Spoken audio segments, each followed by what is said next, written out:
I'm Dr. Kimberly Manning. And this is Dr. Ashley McMullen.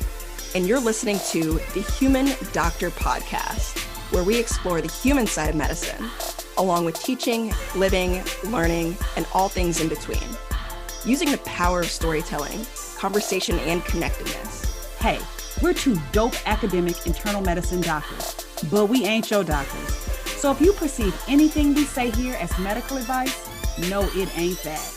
Also, the things we say, they only reflect our brilliant Black woman magic mind and not our employers. You could have been anywhere, y'all, but you chose to be here with us, and we appreciate you.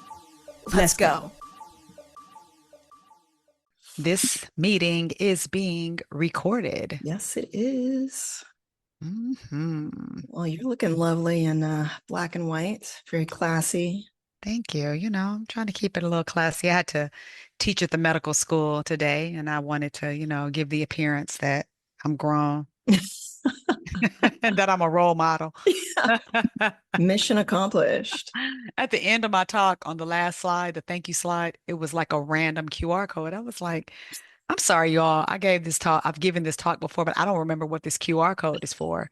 So I took my own phone and put it on the QR code, and it was for our podcast. Oh, this is so good. I was like, oh, it's a shameless plug for the Human Doctor Podcast, which you should listen to. Yes. I really didn't realize that I had done that though. So it is what it is. I love that. Yeah. Yeah.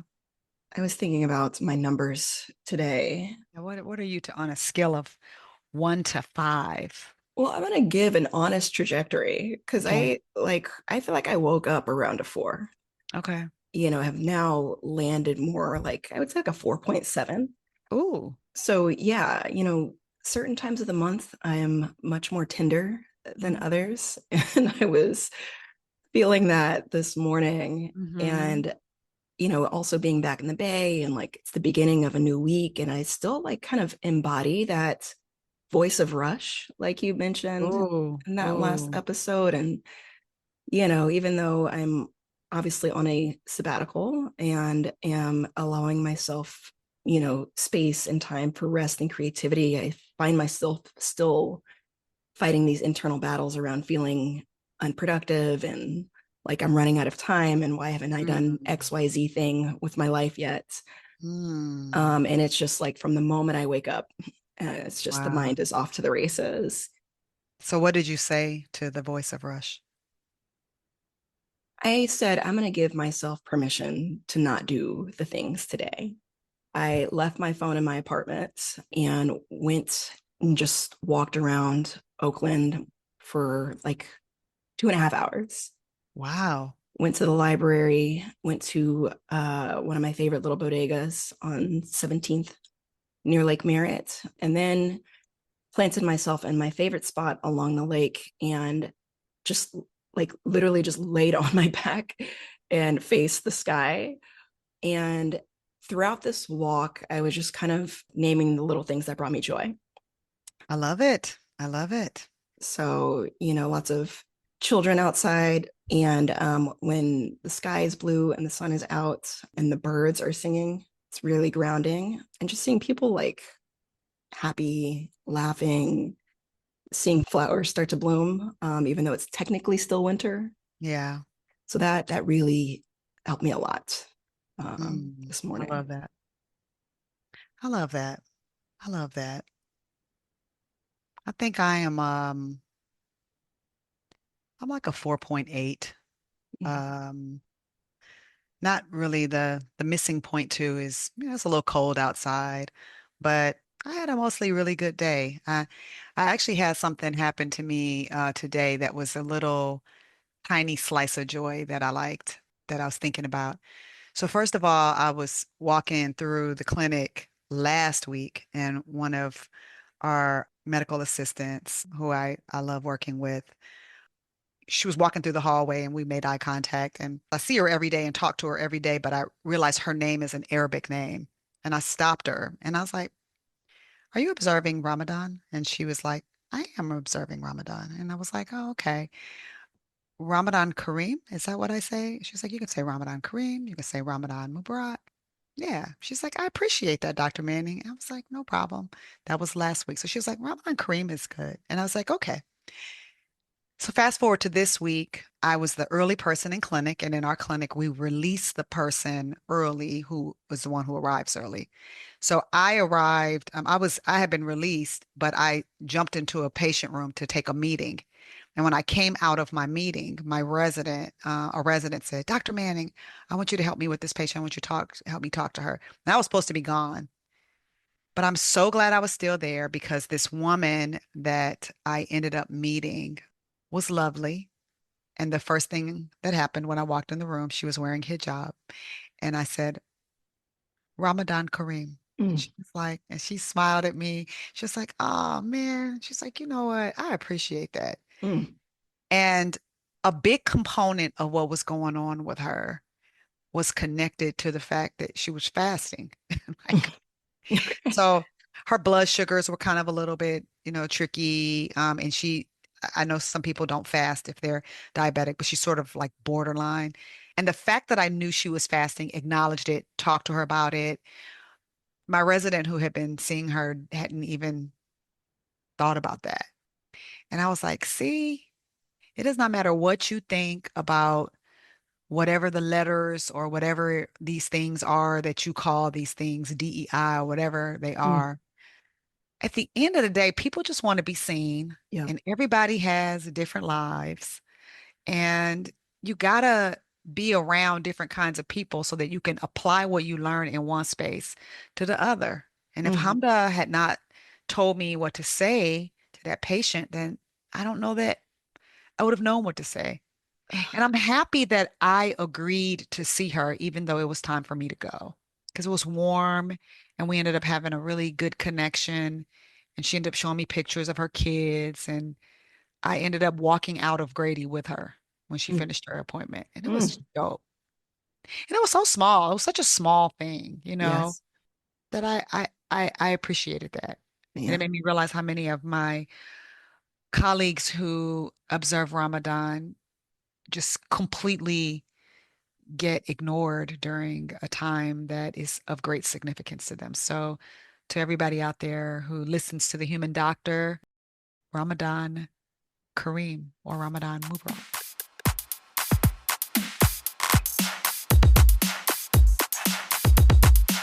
Kings, Queens, non-binary royalty, you are here to listen to America's current top storyteller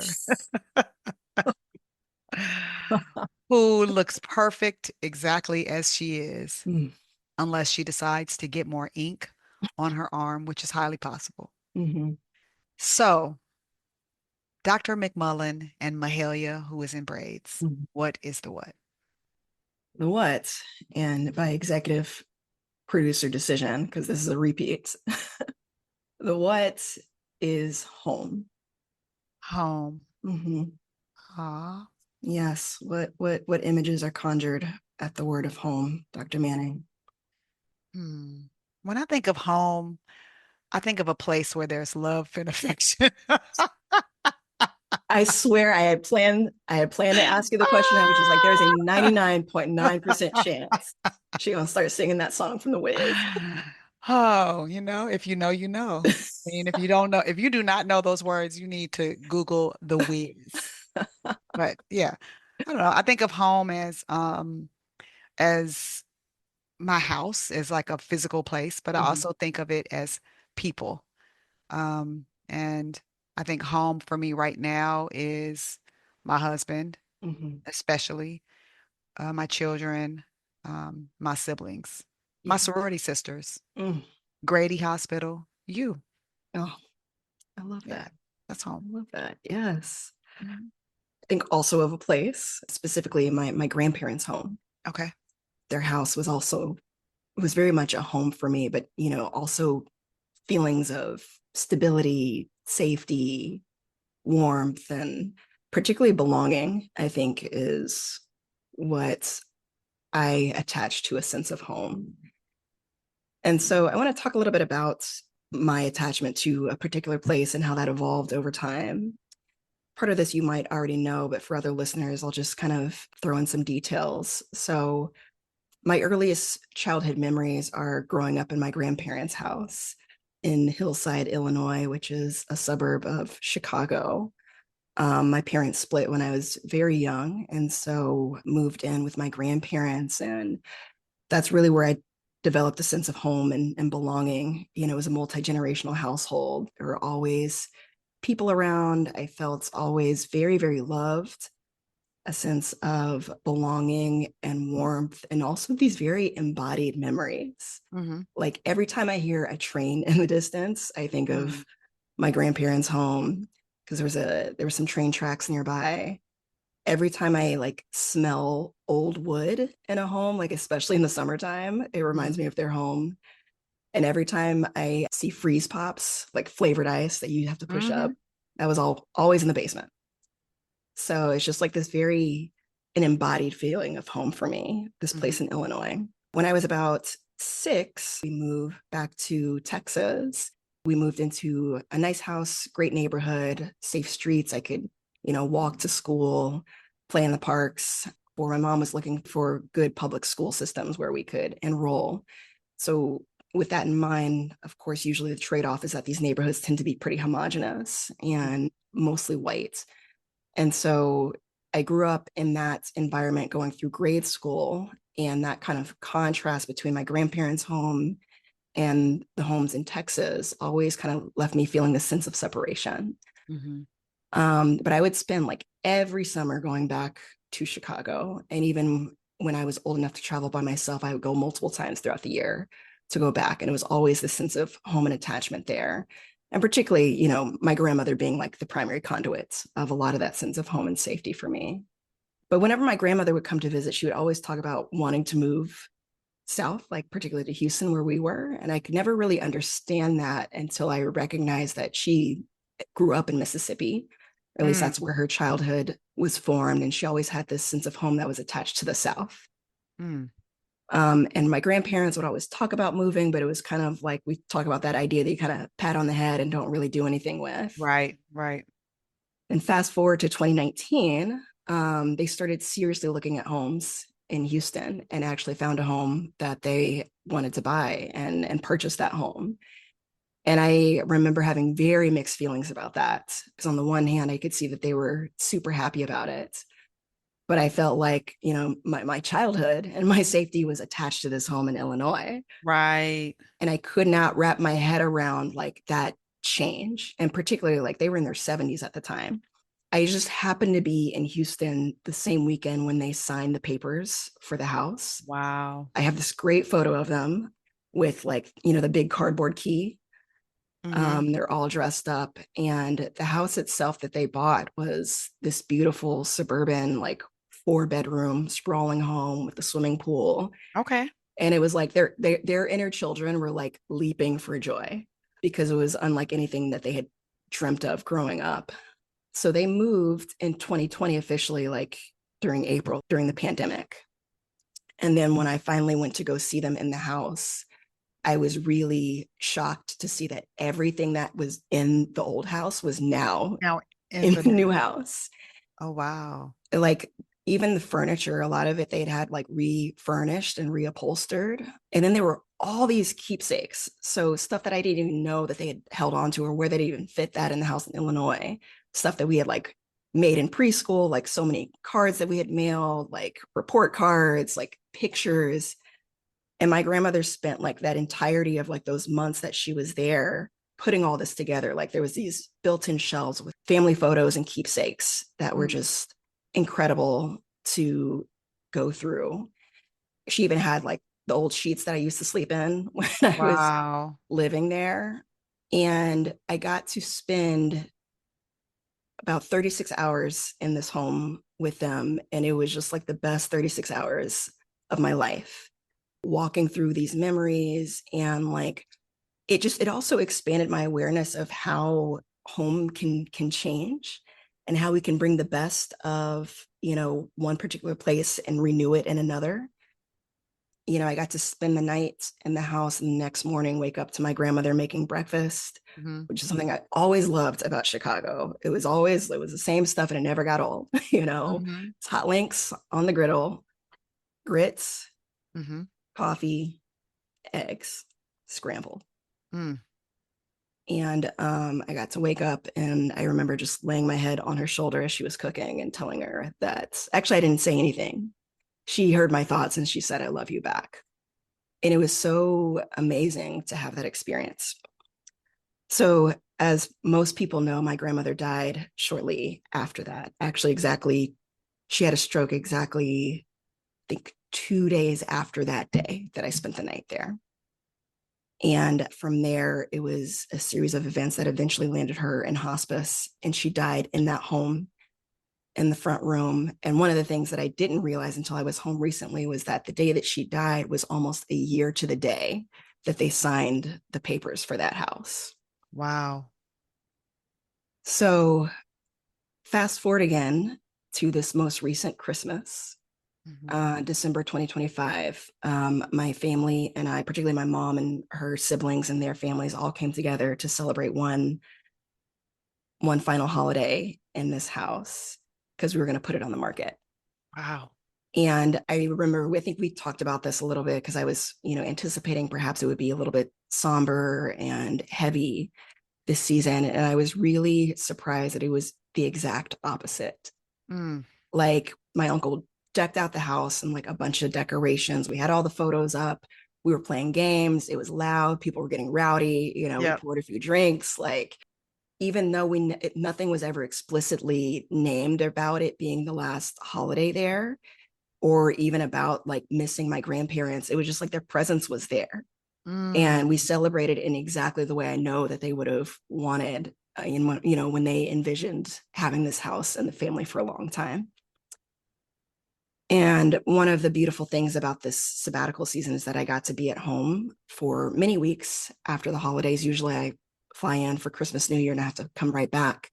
But I Mm-hmm. got to spend the remainder of those weeks helping, my mom and her siblings clean out the house. Mm.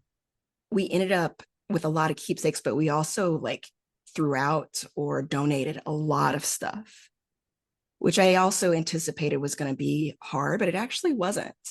Mm. It felt very cleansing Mm. to let stuff go Mm. because it was just like this, again, this kind of visceral reminder of home not being attached to like a particular place or things. Mm-hmm. And, it was also this very tangible sense of transition, of moving forward and not being attached to, sorrow or regret, and just appreciating things for what they were to us in the moment and then releasing them Yep. and creating space for new memories and new traditions. So the day before I flew back to the Bay at the end of January, I was with my sister-in-law, who's a realtor, and watched her click the button online to officially list the house. Wow. And it was a really beautiful moment. I'm Mm. so grateful that I got to be there. Mm. And yeah. That is so beautiful. That is so beautiful because, like, home is like home went with her when she came to Houston. Mm-hmm. And then, I love that image of her cooking and you leaning your head on her shoulder because I think that's a reminder that she's in you. Mm-hmm. You don't even have to open your mouth. Like she can hear you. Yes. And that's nothing says that like like a person that feels like home. Yeah. I remember one of the first times that I ever like really intensely wanted to talk to my dad about something after he died. And I felt myself starting to feel sad and anxious, but I was actually driving that day. And I said to myself, I talk to my dad almost every day. I know exactly what he would say. So I had the conversation and it was it wasn't exactly what we used to do, but it had me laughing by the end. Like because it was I wanted to tell him about something funny that had happened and I wanted to like just have him react, but I knew how he would react. I Mm-hmm. knew what he'd say. I knew the timing of it. I knew where he would laugh. I knew what I would say to make him laugh more. And I'm like, "Oh my gosh, he's in me." Mm-hmm. And yes, you can miss the home in Chicago. You can miss the physical building because memories are attached to it. Yes, you can miss your grandmother and your grandfather, but again, like it's like those voices again, right? Those voices of suffering. The voice of lack and the voice of violence can make you think that it's all a deficit. Mm-hmm. But what if you flipped it on its head and you said, well, there's no way to feel this way unless I got to have this experience, this intense joy. Yes. There's no way to miss home in Chicago unless you felt home in Chicago. Mm-hmm. I mean, so that's a beautiful, beautiful story. Yeah, I was definitely reflecting on that this morning, as I was feeling a little of, again, part of my emotional tenderness and wondering why do I have to feel this? Everything's supposed to be good. And, the recognition that some of our greatest experiences also have to include part of the pain of, not being able to hold on to those things. Mm. But the beauty of perspective and gratitude is that you can still access those moments when you need to. That aspect of my grandmother being within me and my grandfather also, I can access that sense of home whenever I need it. I was remembering earlier, I think I talked 2 episodes ago about that book, Wabi Sabi, Mm-hmm. for writers. Mm-hmm. And there's this great quote in there that I am going to try to repeat, but it's something to the extent of every person's life is a journey, and it's the journey itself that is home. Mm.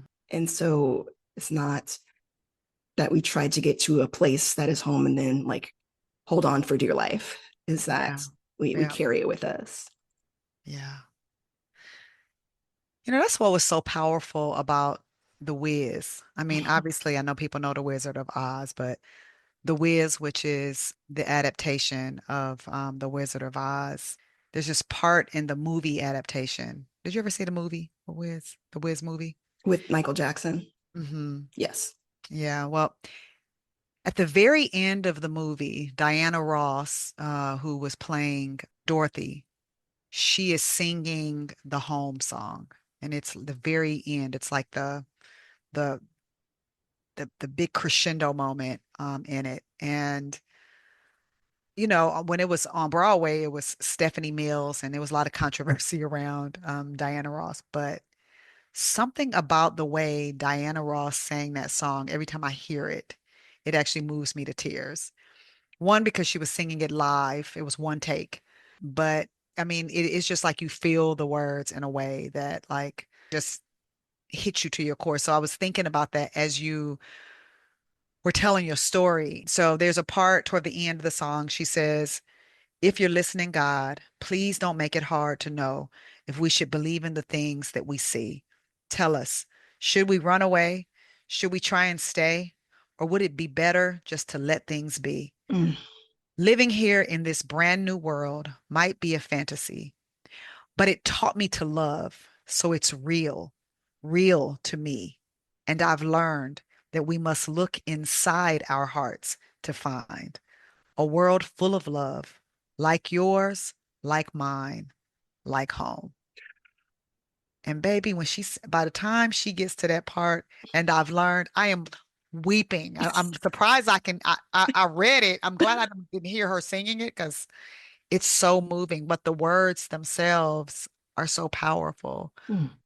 because, this part I've learned that we must look inside ourselves, inside our hearts to find a world full of love, like yours, like mine, Mm. like home. Man. And that's where your grandmother is, Yeah. right there inside your heart. So when you're feeling tender, feeling rush, lack, violence, Mm-hmm. you got gratitude, you got home. Yes. Mm. 100%. That's a mic drop moment. I love it. Yeah. Don't sleep on Diana singing that song, though. Shout out to Stephanie Mills. I love her too, but Diana sang that song, man. Whew. Yeah.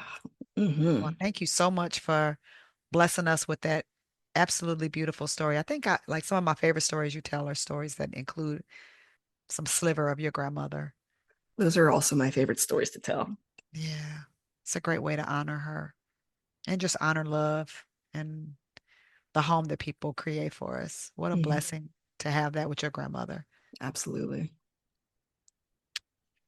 And if your grandmother were here, she would be so proud of the fact that in May, Girl, the segues be on point, man. in May, the Human Doctor podcast, which will probably be somewhere close to having just wrapped up season 10, will be live and direct from the Society of General Internal Medicine national meeting where we will be recording live. Yes, ma'am. So if you have not yet registered, early bird registration is still going until early March. Don't miss that opportunity. Come on and holla at your girls. Yes. If we are the only reason you go to the meeting, you know what? I say it's worth it. But there's plenty of other good stuff that's going to be happening at that meeting too. Oh, for sure. For sure. But this one might be a highlight for y'all. For sure. For sure.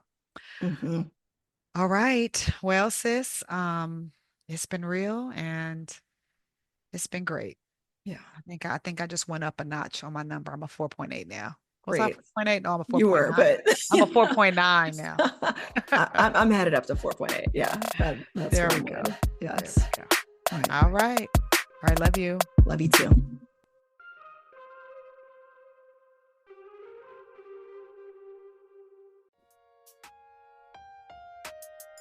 That wraps up this week's episode of the Human Doctor Podcast. Special thanks to our favorite brother gastroenterologist, Dr. Chuma Obiname, for the beats. Shout out to the Dr. Ashley McMullen for editing and production. Mad love to our podcast family at The Nocturnist and the Clinical Problem Solvers, our Med Twitter fam. And especially shout out to all of you, our listeners. Until next week, remember, we see you and you are enough. Holla!